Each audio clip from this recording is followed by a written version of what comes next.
It's out the motherfucking pack. Right out But the niggas don't know past. how to act. Hello, hello, hello. Welcome back to yet another video. And we're going to talk some football today. I know every single video I make is talking about football, but this is going to be a little different here. We got the face-to-face format. You know what I mean? I don't got a Google Slides show for y'all today. I got the goddamn notebook, okay? So we're gonna talk about some things here. And what's the topic of the video today? Well, I haven't talked about college football in a couple weeks, I feel like. So I want to talk about the state of the SEC. What's going on? So much news has happened this offseason. I thought the biggest news was going to be Texas and Oklahoma joining and how they would fit in the new divisions and all of that. But instead, Alabama decided to make the biggest move of the decade. Is that fair to say? So I think certainly it is. So I'm just going to go through and talk about every single SEC team. And I'll be honest, I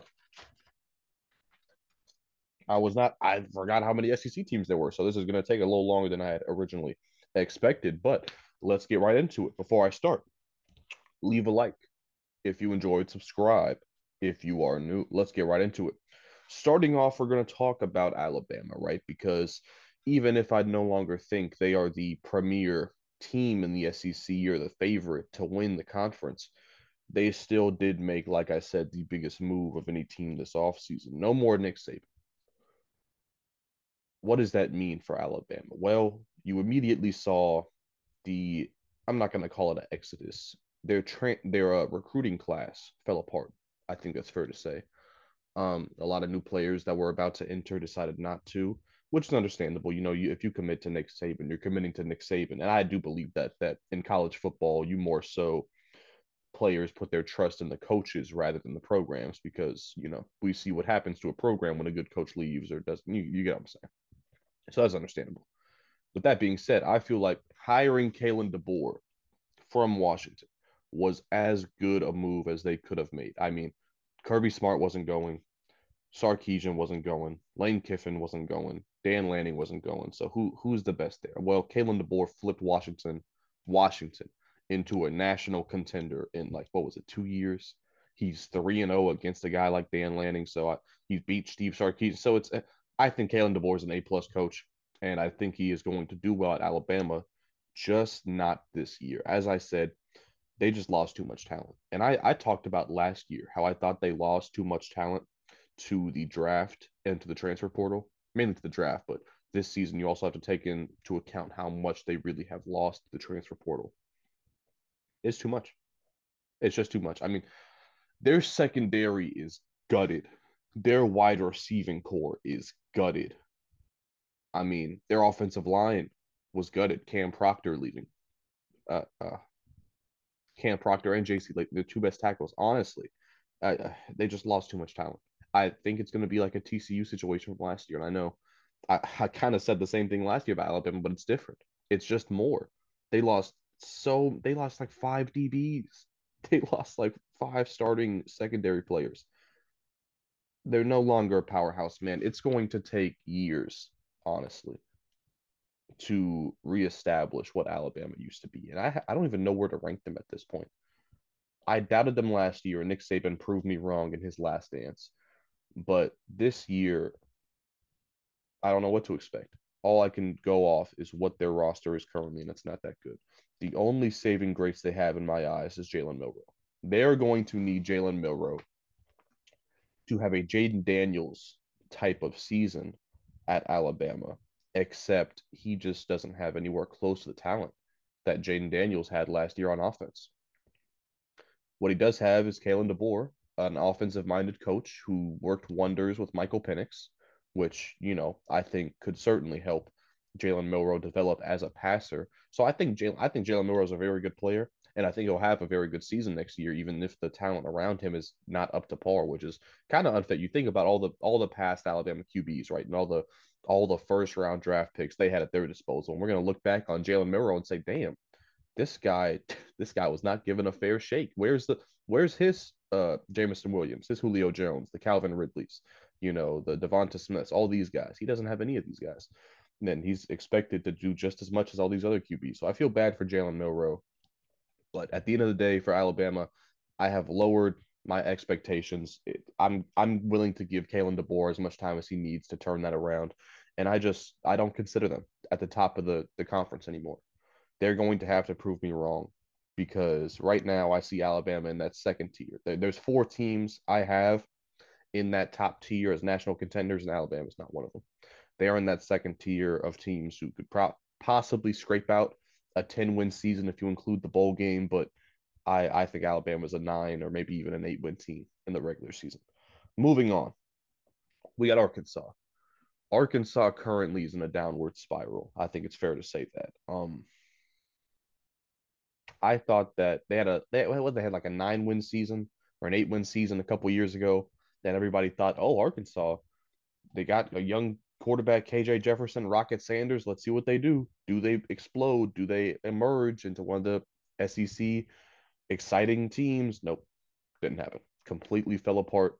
Their offense was brutal last year. And I know Rocket Sanders had some injuries. They lost some talented receivers to the NFL, Matt Landers, Hazelwood. But um, yeah, last year's offense was atrocious. And as a result, you lost your two best players to the transfer portal, that being KJ Jefferson and Rocket Sanders.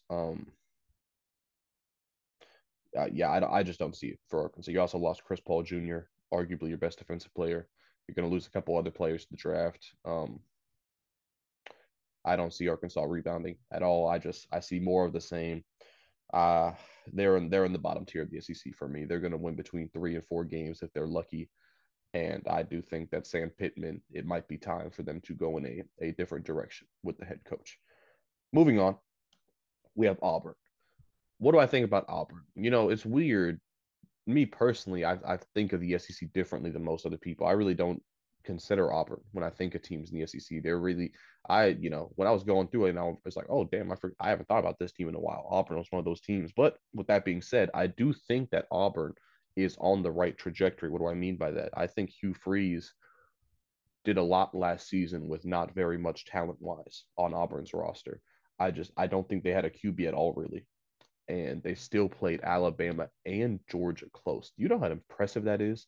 They choked the game versus Alabama in spectacular fashion, and they gave Georgia arguably their toughest regular season game. So that's very impressive to me to be able to step up and play those big games against your top competition when you have such a discrepancy in talent. That's a good sign to me. I like what I saw last season from Auburn. With that being said, they didn't really make any big splashes in the transfer portal. They didn't get a guy in the transfer portal that I looked at and said, oh, this guy's going to change life at Auburn next season. He's going to solve a lot of their problems they had offensively. Speaking on their problems offensively, I don't like what they have at quarterback. I don't. Robbie Ashford left, so I know it's not him. Is it Peyton Thorne still? Because if it is, man, he's just not good enough. He's not an SEC starting quarterback. I don't know if he's a Power Five starting quarterback. I just don't think Peyton Thorne's talented enough, quite frankly. Um, so if that's what you have at quarterback, that's rough. If it's not, let me know. Maybe they made a change at quarterback I'm not aware of, but I don't know. It's not anything good. What Auburn needs is they need a breakthrough season because they're not going to get any help otherwise. They're not going to pull out a top 5 recruiting class. Auburn's not going to. They're not going to get in. They're not going to bring in the number one transfer portal player in the country, right? They need, off their own merits and off their own hard work and grit and determination, they need to pull out an 8 or a 9 or a 10-win season against the grain. It's not going to be easy whatsoever. It's going to be extremely difficult, actually. But that's what they need. They need a 9-win season with a win over an Alabama or a Georgia or a Texas or something like that to turn around their program. Because as it stands right now, they're not good enough. Their roster is not good enough on either side of the ball. I just don't think they can compete on a game to game basis. With that being said, nobody's coming to save them. It's all off their own backs of if they can turn it around. But I do think Hugh Freeze is a good coach, and we'll see if this season is the year that they have their much needed breakthrough. Next up's Florida. Florida, honestly, I'm surprised last season they even won as many games as they did. After the Utah game, I saw people saying, oh, this is going to be a 3-win season coming up for Florida. and I think they ended up pulling up like five or something like that, but it wasn't good. It wasn't good. Billy Napier has not been able to get his feet wet, and I think the recruiting's gone very well, if I'm not mistaken. I'm not a person that really keeps up with recruiting classes like that, but from what I've heard, the limited things I have heard, I feel like he's done a good job at recruiting. But when it comes to playing on the field, I mean, you give him 2 years, right? I do not believe in firing a coach in his first 2 years unless there's like a scandal or some shit like that going on. I believe in giving a coach at least 3 years. This is Billy Napier's third year. I think Billy Napier has to win at least 6 games this year, probably seven with the bowl game.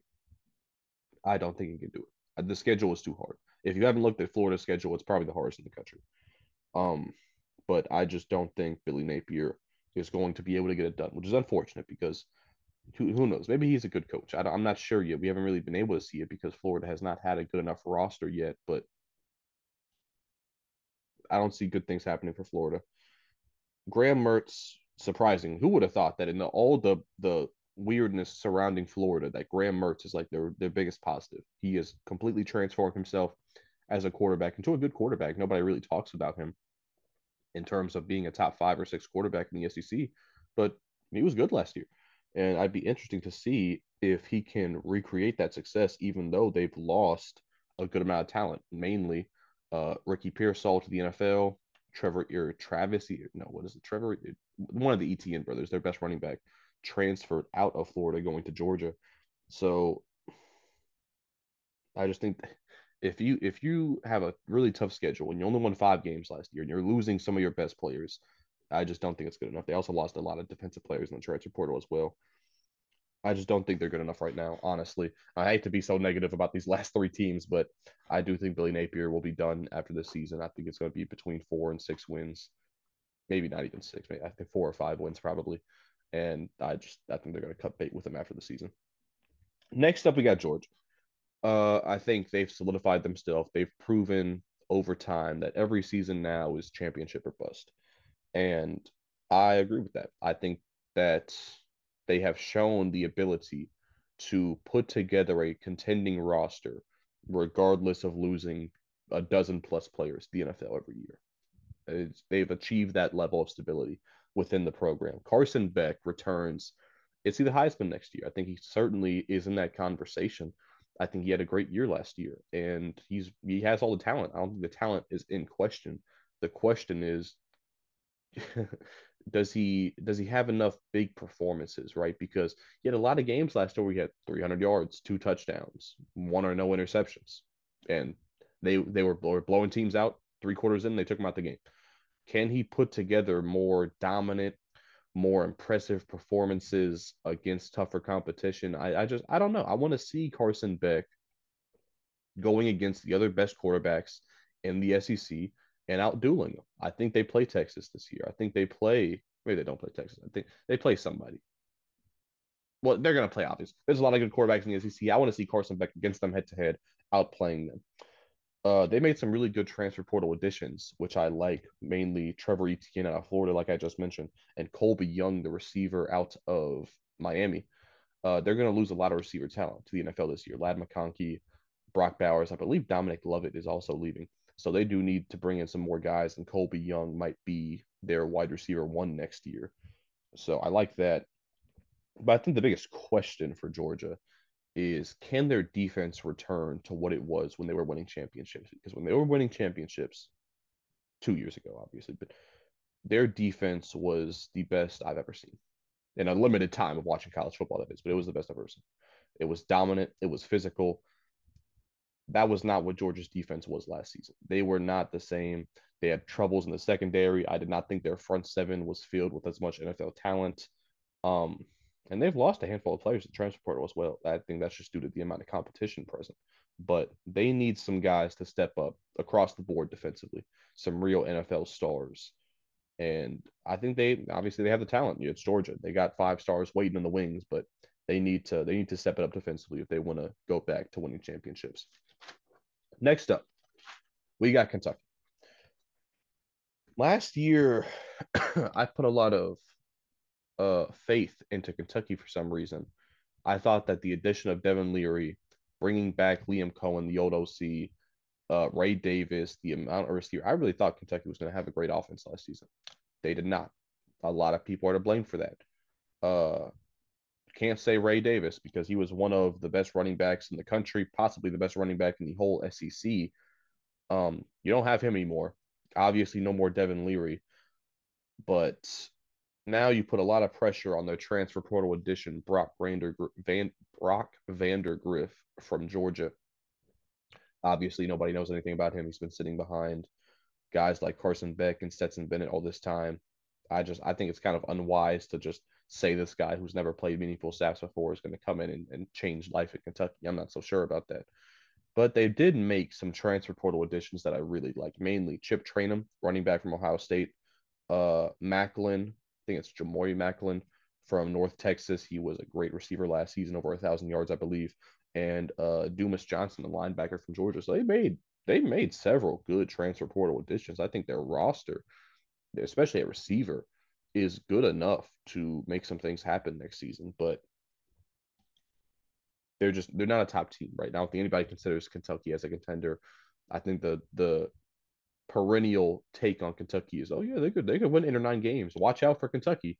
But then when they win 5, 6, or 7 games, nobody talks about them. So I do think Kentucky is a mid-tier team, but I'll say this: I think they're the best of the mid. I think they could steal a game from a Tennessee or maybe a Missouri or even an Oklahoma. I don't know even know who they play, but they could steal a game certainly from a team in a higher tier than them.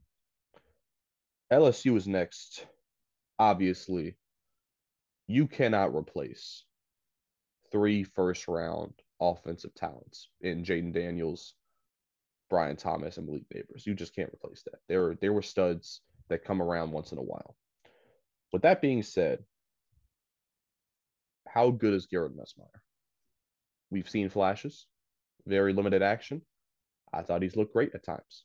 I also think he turns the ball over a little too often. Do I think that he is going to be able, in his first year as a starter, to really just elevate this team and take them to the same level they were last year? No, I don't think so. Especially not if their defense is playing at the same level it was last year, because last year was awful. Last year, LSU's defense held them back in a major way. And I believe they fired their defensive coordinator, so that's good. But they need massive changes on defense. But going back to the offense, they made some additions to the transfer portal. I know I just said they can't replace Brian Thomas and Malik Neighbors, but CJ Daniels and Xavier Thomas out of Liberty and Mississippi State respectively, those are some good additions. I think they see what LSU does with receivers in terms of development, and they want to be a part of that. Which, hey, Nussmeyer to C.J. Daniels, Xavier Thomas, and Mason Taylor, the tight end, I believe. That's interesting. That's something I raised my eyebrow at because that could be an exciting, explosive offense. They got to use Harold Perkins defensively. He's their best player, one of the best defensive players in the whole country. Hopefully they don't drop him in coverage on goddamn 3rd and long. He's one of the most gifted pass rushers in the country. Please just use him to get after the quarterback. Um, I don't see LSU as a contender right now, but they are interesting. I feel like it's going to be interesting this year, like I just said, because without any expectations per se, could they shock people? I think that's certainly in play because obviously nobody is going to pick LSU, right, to win the SEC or anything like that. But they could be exciting and they could get into some shootouts that they might be able to win. So keep an eye on LSU, obviously. Next, we've got Mississippi State. Not going to spend too much time on that. Last year they were one of the worst. They were one of the worst in the whole SEC. But good news is they have no pressure moving forward. Obviously, after the death of Mike Leach, they were scrambling, didn't know what to do. And last year was the epitome of that. They lost their 3 best playmakers to the transfer portal: their quarterback, running back, receiver. And this is the start of a long rebuild. I feel like last year they were trying to salvage uh, a Mike Leach roster, but whoever the coach, I don't even remember who the coach was. He wasn't that guy. Um, yeah, there's nothing good to speak of right now in Mississippi State offensively or defensively in my mind. I think they're either the worst or the second worst team in the whole conference. I don't expect them to win more than 3 games. I don't think they're going to win a conference game unless they play a Vanderbilt or an Arkansas or something like that. So yeah, rough times for Mississippi State. Next up, though, we got Missouri. Missouri, one of my favorite teams to watch last year. They came out, they burst on the scene, exciting performances, close games, ranked wins, all of that, and they ended up beating Ohio State in the bowl game, which that made me so happy. Fuck Ohio State. But here's what you got to do if you're Missouri. You got to build off last year's success. Don't let it just be a flash in the pan. You got a lot more eyes on you this season. A lot of people are going to be picking Missouri as the dark horse to win the conference. Missouri as a dark horse to win the college football playoff, and I'm in that group certainly. But you got to I just we don't know Missouri as a team so far that's consistent and it's able to maintain success over a multiple year stretch. So that's going to be the challenge here. What I like for Missouri, they got 4 4 stars in the transfer portal. So they are a team that certainly are getting the attention of players in the transfer portal to say, we're a destination now. Come, we're building something here. Come join this. I also like the fact that they're maintaining their quarterback, their head coach, and their number one receiver. Their quarterback being Brady Cook, who's now, nobody's going to talk about Brady Cook as the top 5 or 6 quarterbacks in the conference, I don't think, but he's good. I like Brady Cook.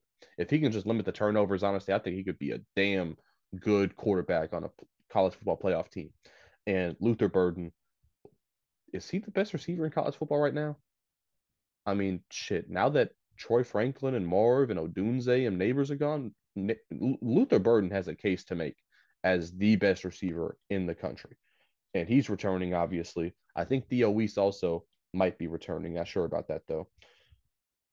Cody Schrader, their bowling ball, wrecking ball, monster running back, is leaving to the NFL. But in his shoes comes Marcus Carroll out of Georgia State. If you're not aware of Marcus Carroll, he was a monster at Georgia State, breaking records and shit. A massive season. The numbers were crazy.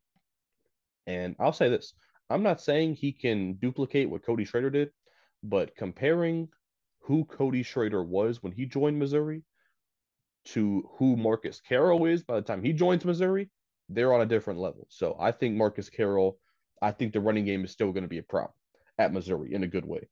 Uh, Look, I think Missouri's a top 8 team in the country. Uh, I think they've actually passed teams up like Michigan and Alabama because they've gotten better, and obviously those teams have lost so much. So I'm going to have Missouri pretty damn high when I drop my way too early top 25. And I do think that this is a team that could win the national championship. They're loaded. They're loaded on offense and defense. I like Missouri. Moving on. Oklahoma, the first of the 2 new additions to the SEC. What do I think about Oklahoma? Well, I got to be very careful here because last year I slept on Oklahoma. That's a fact. I did not think that they would be able to perform as well as they did, especially offensively, without perceived talent at wide receiver or running back. And I think that's still true. They didn't have 1,000 yard receiver. They didn't even have a 900 yard receiver. They didn't have 1,000 yard. They didn't even have an 800 yard rusher. But Dylan Gabriel last year at Oklahoma really put the team on his back. Dylan Gabriel was top 5 in Heisman for me, easy. He was a monster. And without him, Oklahoma probably a 7 or 8 win team last year, if we're being honest. But you don't have him anymore, you know. And I don't. People are kind of just brushing that off, like, oh yeah, but they got Jackson Arnold, they'll be fine. I don't. Jackson Arnold is not gonna do what Dylan Gabriel did last. I can say that for a fact. And I'm not doubting Jackson Arnold that he's going to be a good player. I think he can be a very good player in the future. But you're telling me in his first year as a starter in the SEC, he can recreate what Dylan Gabriel did last year? No, siree, not at all. I Look, I do think Oklahoma's going to struggle this year. They have no run game. They had no run game last year besides Dylan Gabriel, and they lost their top 2 running backs in the transfer portal. A lot of players actually transferring out of Oklahoma. I don't know if that's because of Dylan Gabriel or what, but it's kind of shocking, honestly. And honestly, I mean, they got a wide receiver transfer, Dion Burke from Purdue, I believe. He hopefully will be their new wide receiver one because they need one. But look, at the end of the day, I know I doubted Oklahoma last year, so I don't want to do that this year. But honestly, man, I don't see a way. I don't see a world where Oklahoma wins 10 games or even close to that, really. I think Oklahoma's an 8 win team this year. Maybe they win a bowl game, get to 9 or something like that, but they will not duplicate what they did last year. I don't think they're beating Texas. I mean, I don't know who else they play. I think they played Georgia or something. They're not beating Georgia, man. They just I think Oklahoma, if I remember correctly, and I looked at their schedule, I think they had four losses that I could just pencil in. Maybe it was three, if I remember that correctly. But Oklahoma, it's rough. It's rough for them, and nobody's really talking about them either. I haven't heard much talk about Oklahoma lately, but I think that's for good reason. I do not think they're going to make a lot of noise year one in the SEC. Next up, though, talking about a team that will make a lot of noise. My pick, well, I don't have a favorite team. I don't have a long-standing team. I want certain teams to win and stuff like that. I don't have a favorite team. Last year, I was rooting for Washington before the season even started because I thought they were underrated and I thought they were going to be a problem, an exciting team come time to play the games. And I was right about that. This season, it's Ole Miss. For me, Ole Miss is my pick, my dark horse pick to win it all. And I think they're going to be so exciting, so fun to watch. And look, they finally had their breakout season last year. They ended up beating Penn State in their bowl game. They beat LSU in a classic performance in the regular season. Can they maintain their momentum from the last year? They have to, because they're so loaded on offense and defense. They have the best transfer portal class in terms of bringing in talent. And look, a lot of people are talking about Quinshon Judkins leaving for the money and going to Ohio State. But look, honestly, I don't even know if you want a guy like that. And look, I'm a big Quinshon Judkins fan. I'm talking about strictly on the field. He's a talented guy. But if you leave a team who was on the up like Ole Miss is and possibly even better than Ohio State before the time he transferred, I don't want you on this team. And look, the same day Judkins left, they replaced him in the transfer portal with Logan Diggs from LSU. So hey man, he's not Judkins honestly, but look, uh, Logan Diggs and Jawan Bentley, they'll be fine. Honestly, Ole Miss will be fine in the running game, especially with Jackson Dart. They could still easily run for 200 yards a game if they wanted to.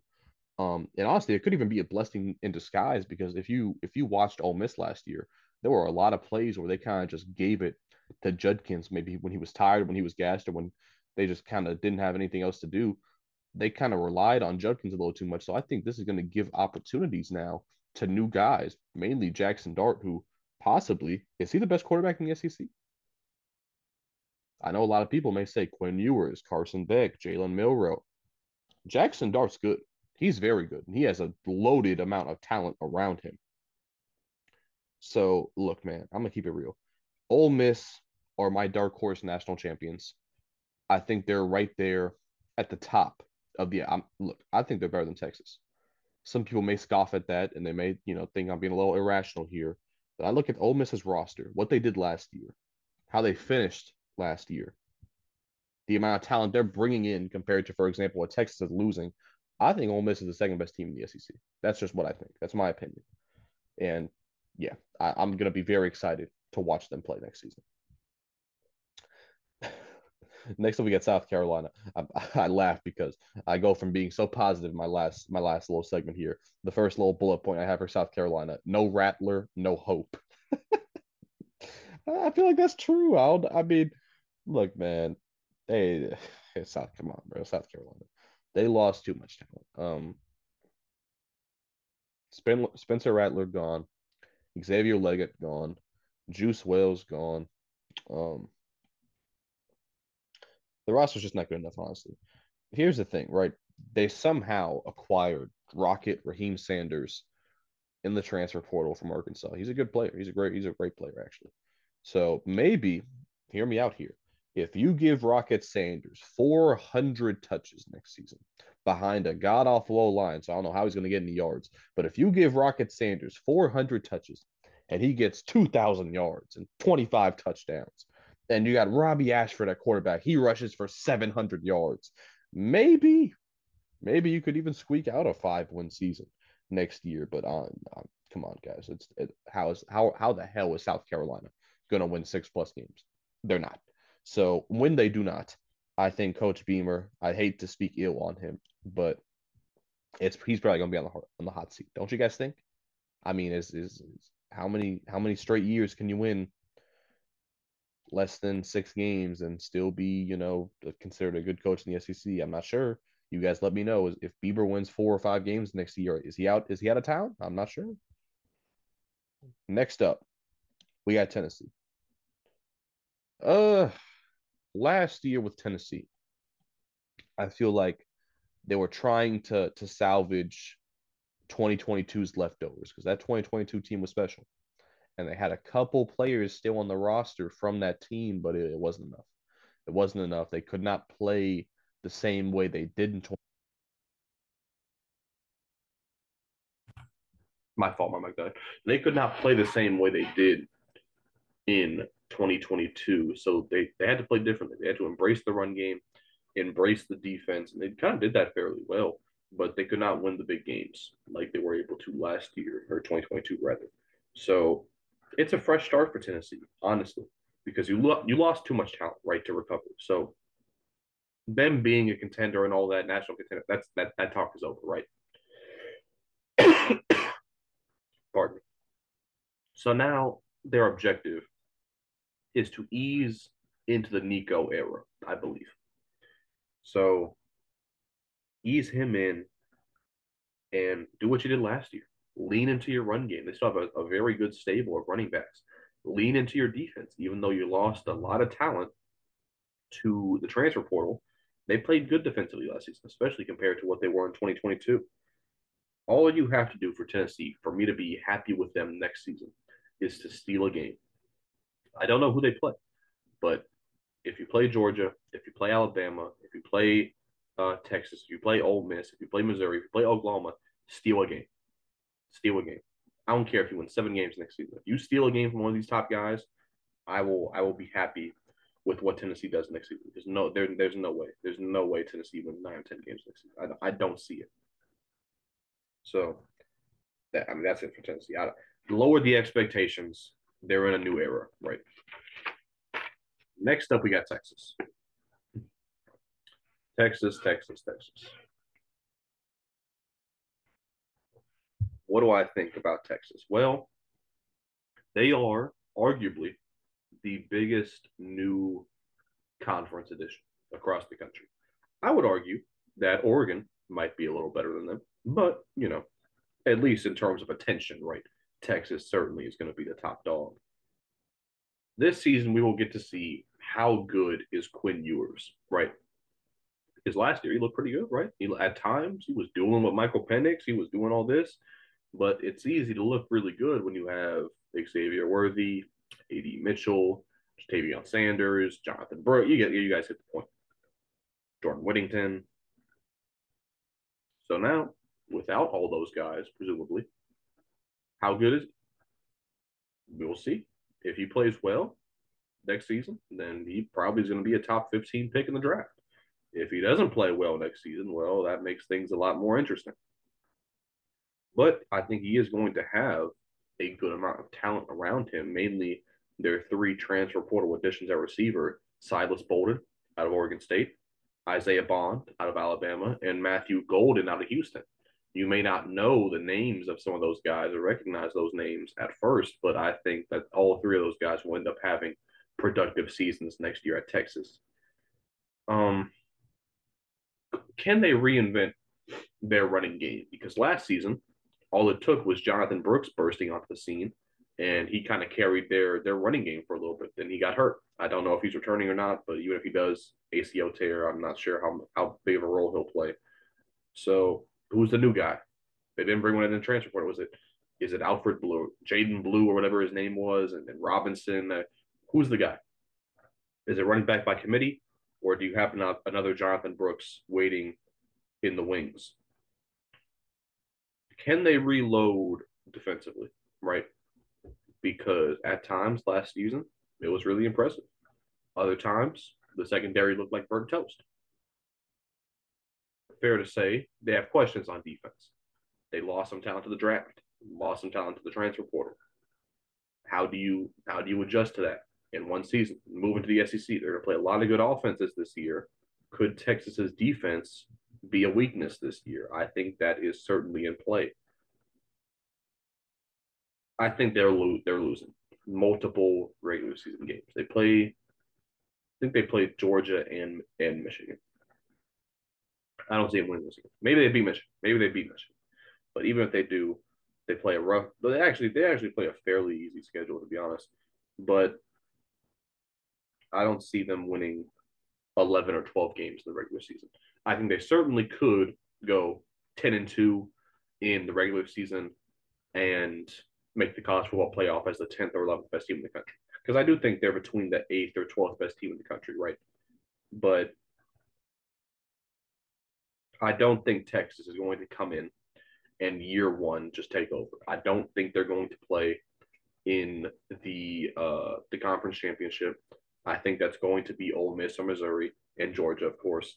So honestly, out of my top four teams, as I'm sure you figured out already, Georgia, Missouri, Ole Miss, and Texas. I think Texas might be the worst. Honestly, I like Missouri, man. I really like Missouri. People may just think I'm crazy for saying Missouri over Texas, but man, they don't play next year. But if they did, honestly, I'd take Missouri. So Texas, man, they're a good team, but I think it's actually going to need some heavy lifting from Quinn Ewers to carry this team to the college football playoff. Next up, we got Texas A&M. Well, A&M fans have survived the Jimbo Fisher era. They have moved on. Mike Elko, I believe, is the new guy out of Duke.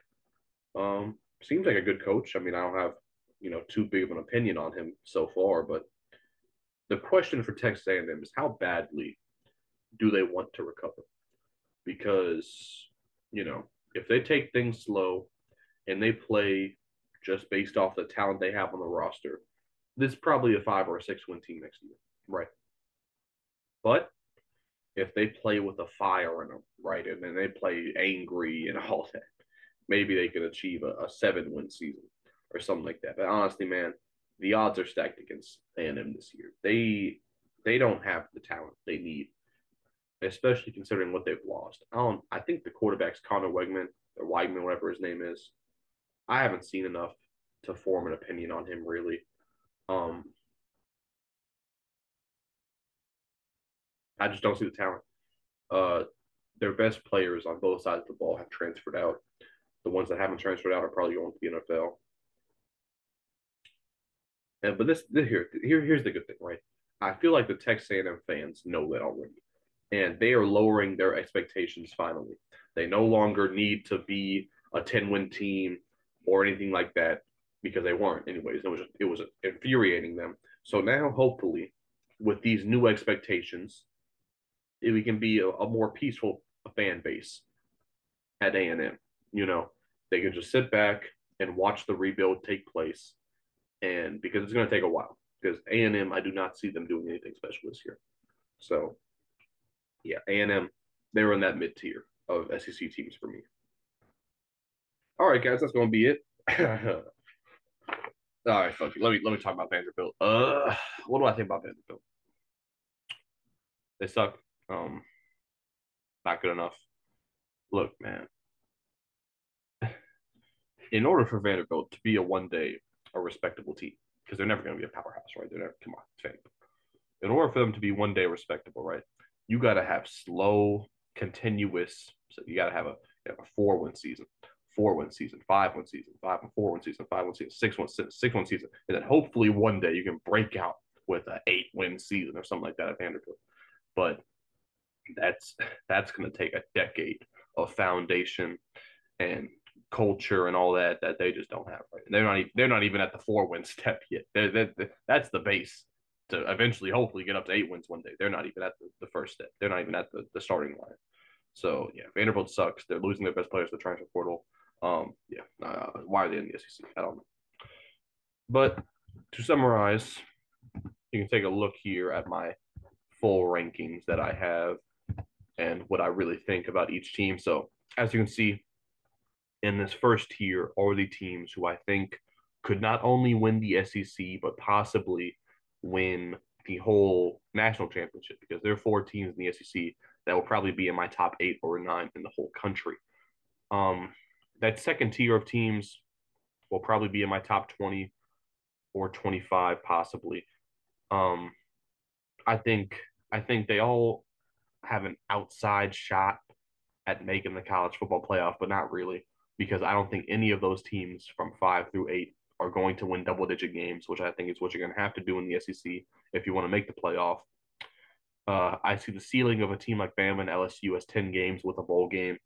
Oklahoma and Tennessee, I don't think they're going to win 10 games regardless, no matter how you slice it.